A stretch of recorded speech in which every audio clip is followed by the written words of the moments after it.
नमस्कार, live cities देख रहे हैं आप। मैं हूं ताज। सुबह के 8:30 बज चुके हैं। तारीख 5 मार्च और दिन बृहस्पतिवार, और रोज की तरह आपने देखना शुरू कर दिया है लाइव सिटीज का विशेष कार्यक्रम सुबह की चाय। इस वक्त हमारे साथ बिहार के senior journalist Ravi Upadhyay sir हैं, जिनसे जानेंगे आज दिन भर बिहार की राजनीति में क्या कुछ होने जा रहा है और तमाम हलचल तेज है। इसके अलावा अन्य जगत का भी सवाल जवाब सीधे लेंगे सर से, और बिहार में आज दिन भर में क्या उलटफेर होने जा रहा है राजनीति में, ये भी पूछेंगे। लेकिन सबसे बड़ा सवाल यही है कि सर आज का दिन काफी खास है, क्योंकि नीतीश कुमार के बारे में ये चर्चा है कि वो राज्यसभा की तरफ रुख कर रहे हैं। तो क्या अपडेट है सर इसके बारे में? नहीं, निश्चित रूप से देखिए, नीतीश कुमार जदयू के राष्ट्रीय अध्यक्ष हैं, बिहार के मुख्यमंत्री हैं, बड़े चेहरे हैं, सर्वमान्य चेहरा है। और ऐसे में जो कयासबाजी लग रही थी वह बादल छटता हुआ दिखाई पड़ रहा है। आज जो है सो नीतीश कुमार राज्यसभा के लिए नॉमिनेशन नामांकन करेंगे। यह बात अंदर खाने में पूरी तरीके से एस्टेब्लिश फैक्ट है। ये एक बात है। लेकिन ये पॉलिटिकल कॉरिडोर में चर्चा है कि उनके पुत्र निशांत कुमार की भी आज एंट्री की बात कही जा रही है कि एक तरफ उधर जाएंगे नीतीश कुमार, उनके पुत्र को भी कहीं बड़ी जिम्मेवारी देने की। आप देख पा रहे थे कि बिहार में कई जिलों में निशांत कुमार की एंट्री, पॉलिटिकल एंट्री हो, इसके लिए बैनर पोस्टर जगह जगह समय समय पर लगाए जाते रहे। और कहीं ना कहीं इस बात का इत्तेफाक हो रहा था कि निशांत कुमार निश्चित रूप से उनकी पॉलिटिकल एंट्री होगी। तो अब देखिए, संगठन में बड़ी जिम्मेवारी मिलती है। अब क्या जिम्मेवारी मिलती है यह तो तय करेगा पार्टी और शीर्ष नेतृत्व तय करेगा। लेकिन निश्चित रूप से निशांत कुमार की एंट्री होगी। और नीतीश कुमार आज राज्यसभा के लिए नॉमिनेशन भी करेंगे। और नीतीश कुमार के साथ में आप देखिए, जेडीयू कोटे से वह राज्यसभा की बात हो रही है। रामनाथ ठाकुर जो स्वर्गीय हैं कर्पूरी ठाकुर के पुत्र हैं, नरेंद्र मोदी कैबिनेट में मिनिस्टर हैं, तो उनको फिर से रिपीट किया जा रहा है। एक बात समझ लीजिए, 2 सीट जेडीयू कोटे से, 2 सीट जो है सो भारतीय जनता पार्टी से। भारतीय जनता पार्टी के राष्ट्रीय अध्यक्ष जो नितिन नवीन है, वह भी नॉमिनेशन आज करेंगे। अंतिम दिन है नामांकन का आज, यह भी समझ लेने की जरूरत है। 26 तारीख से नोटिफिकेशन हुआ था और आज जो है सो 5 मार्च है। आज जो है सो नामांकन का अंतिम दिन है। तो आपको नितिन नवीन भारतीय जनता पार्टी के राष्ट्रीय अध्यक्ष बने हैं, वह जो है सो आज नॉमिनेशन करेंगे, नामांकन भरेंगे राज्यसभा के लिए। उनके साथ सीवेश राम जो बड़े चेहरे हैं भारतीय जनता पार्टी के, वह भी नॉमिनेशन करेंगे। इसके अलावा आपको आरएलएम राष्ट्रीय लोक मोर्चा के उपेंद्र कुशवाहा जो सिटिंग एमपी हैं आपको राज्यसभा के, वह भी जो है सो भाजपा उनको भेज रही है। तो वह निश्चित रूप से वह भी आज नॉमिनेशन करेंगे। ये हो गया, आपको इतने नाम आपको पता चल गया। अब देखिए, 5 नाम की हम लोग चर्चा कर चुके। 5 नाम नीतीश कुमार, आपको रामनाथ ठाकुर जेडीयू कोटे से, नितिन नवीन, सीवेश राम, ये हो गए। और एक आरएलएम से उपेंद्र कुशवाहा। 5 की 5 सीट। एक सीट और है, उस पर भी देखिए कहीं ना कहीं जो बात दिखाई पड़ रही है। राष्ट्रीय जनता दल ने एक उम्मीदवार, एक पहलवान को उतारने की तैयारी में है। आज अंतिम दिन है, आज वह भी आरजेडी की ओर से भी नामांकन होगा। यह एक बात है। वह भी कहा जा रहा है कि एडी सिंह जो सिटिंग एमपी हैं राज्यसभा के आरजेडी कोटे से, वह भी जो है सो नामांकन करेंगे। तो उतर रहे हैं। हाँ, तो ये 6 हो जाएगा। तो जब 6 हो जाएगा ताजी, तब ये इसको ऐसे समझ लीजिए कि तब निश्चित रूप से जो 243 विधानसभा में विधायकों की संख्या है, तो उसमें आपको चुनाव होगा, मतदान होगा। मतदान कब होगा? 16 मार्च को होगा। निश्चित रूप से जब 6 उम्मीदवार होंगे तो यह आपको मतदान होगा। और मतदान के लिए भी नोटिफिकेशन है कि 9 बजे से 4 बजे शाम तक मतदान होगा 16 मार्च को। और उसी दिन परिणाम भी आपको निकल के आएंगे। एकदम ये होगा, क्योंकि छठा उम्मीदवार आरजेडी की ओर से होगा। लेकिन तब है कि 41 की संख्या होनी चाहिए। 41 की संख्या महागठबंधन इंडिया ब्लॉक में है कि नहीं, यह सबसे बड़ा अहम सवाल, चर्चा का विषय। ये अहम सवाल है, क्योंकि देखिए, ओवैसी की पार्टी, वरिष्ठ ओवैसी जो AIMIM है, उनके जो है सो 5 विधायक हैं। एक जो है सो बहुजन समाज पार्टी बहन मायावती की पार्टी से एक विधायक हैं। और एक जो है सो इंडिपेंडेंट निर्दलीय की बात हम लोग करते हैं, IP गुप्ता हैं, वह IIP पार्टी से हैं, वह भी एक हैं। तो ऐसे में आप देखने वाली बात होगी, समझने वाली बात है कि क्या कहां से 41 वोट ये लोग लाते हैं। क्योंकि कांग्रेस का भी समर्थन चाहिए और लालू प्रसाद यादव खुद कमान संभाल चुके हैं।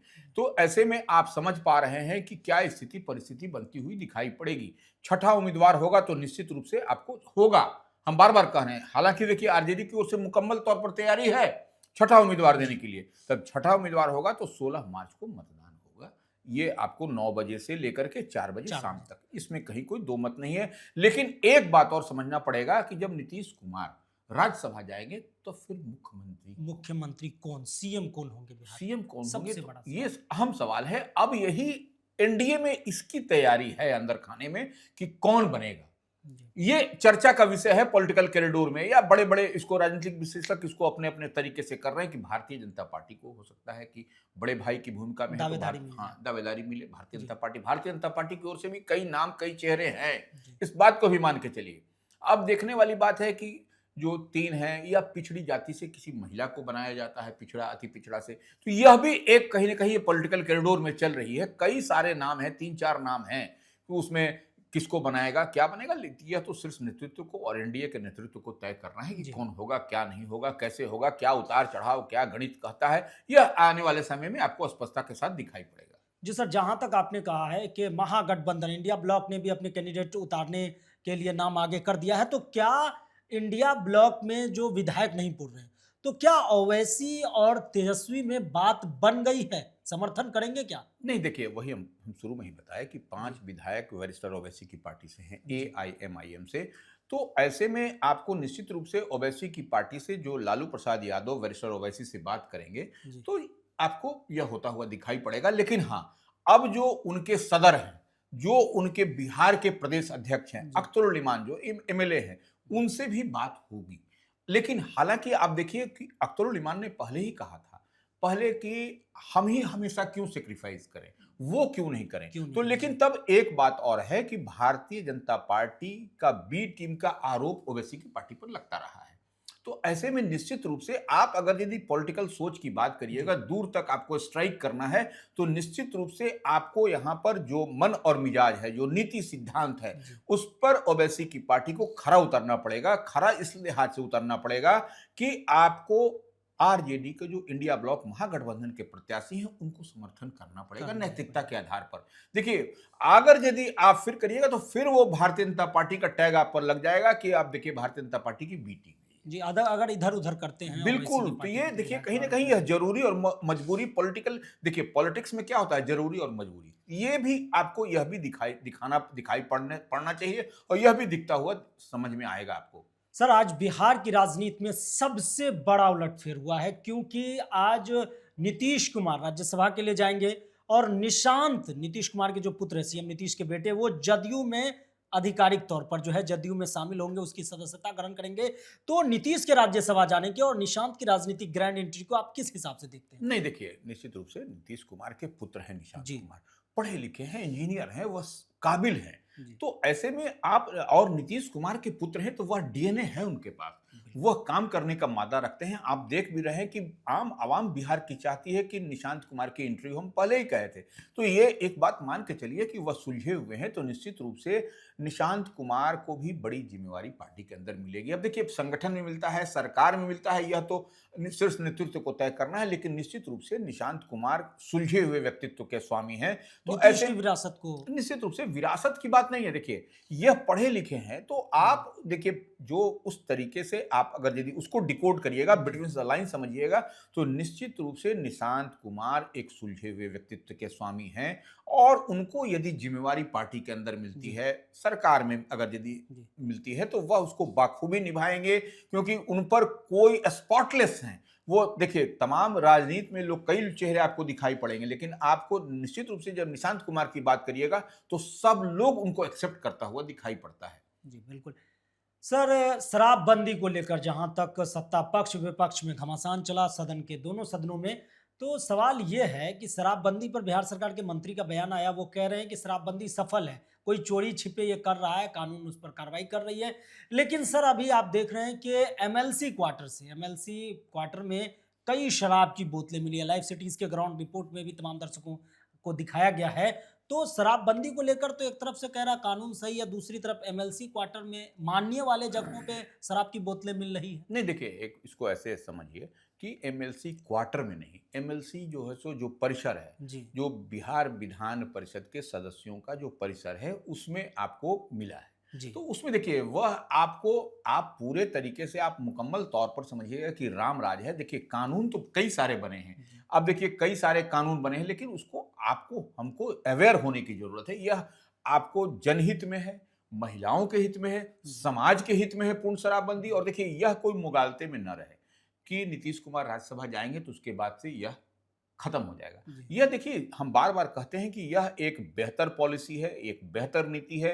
हमको, आपको, तमाम लोगों को इसको अवेयर होने की ज़रूरत है और यही बात बिहार सरकार के मंत्री भी कहते हुए कई बार दिखाई पड़ते हैं आपको कि देखिए कानून बन गया। सदन में भी आप देखिए बिहार विधानमंडल का सत्र चल रहा था, जी। तो अपर हाउस में माने बिहार विधान परिषद में या विधानसभा में आपको इस बात को देखिए सरकार की ओर से कई बार कहा गया है जी। कि कोई यह मुगालते में न रहे। देखिए कानून बना है, इसका इम्प्लीमेंट करना, इसको लागू करना, इसका क्रियान्वयन करना हमारा, आपकी, तमाम लोगों की ज़िम्मेवारी है और ये बिहार की बेहतरी के लिए है ये। जी, बिल्कुल। सर एक आखिरी सवाल है कि होली पर पूरा बिहार, पूरा देश में धूमधाम से मनाया गया, लेकिन तेजस्वी और तेज प्रताप का अंदाज से काफ़ी लोग वायरल हो रहा है। तेजस्वी जहाँ तक कुर्ता फाड़लालू स्टाइल में नज़र आए, तेज प्रताप भी ढोल पर थाप देते नज़र आए। तो दोनों के इस अंदाज से होली सेलिब्रेशन से काफ़ी चर्चाएँ तेज़ है बिहार की राजनीति देखिए एक बात समझना, रंगों का त्योहार होली है, में। जी, यह सौहार्द का पर्व है। बिल्कुल तो सही। इसमें हर लोग एक दूसरे को गुलाल लगाते हैं, हम बीर लगाते हैं। निश्चित रूप से लालू प्रसाद यादव की कुर्ता फाड़ होली फेमस थी। बिल्कुल। आपको आम आवाम कुर्ता उनको चाहता था, जानता था। तो निश्चित रूप से लालू प्रसाद यादव के दोनों लाल हैं, तेज प्रताप यादव हों या तेजस्वी यादव हों। जी, भले राजनीतिक स्थिति परिस्थिति अलग अलग दिखाई पड़ बिल्कुल। रही है, वो अलग अलग स्थिति व्यवस्था है, लेकिन इतनी बात जान करके रखिए कि आपको जो दोनों भाई हैं, जो निश्चित रूप से लालू प्रसाद यादव की लेगेसी है उनके साथ, तो उसी तरीके, उसी स्टाइल में जो है सो रंगों का त्योहार होली मनाते हुए कुर्ता फाड़ होली अपने समर्थकों के साथ, अपने चाहने वालों के साथ खेला है। तो निश्चित रूप से रंगों का त्योहार है तो खेलना भी चाहिए, इसमें कहाँ कोई दिक्कत है। बिल्कुल, काफ़ी वायरल हो रहा है वो अंदाज़ सर। तो आपने देखा कि किस कदर बिहार की आज की राजनीतिक हालात पर हमारे साथ senior journalist Ravi Upadhyay sir ने सभी बातों को बता दिए। नीतीश, निशांत, इसके अलावा राज्यसभा चुनाव हो, तेजस्वी, सब कुछ पर चर्चाएँ किए सीनियर जर्नलिस्ट के साथ। अगर आप लाइव सिटीज़ को यूट्यूब पर देख रहे हैं तो चैनल को सब्सक्राइब करें, फेसबुक पेज को लाइक करें। धन्यवाद। धन्यवाद सर।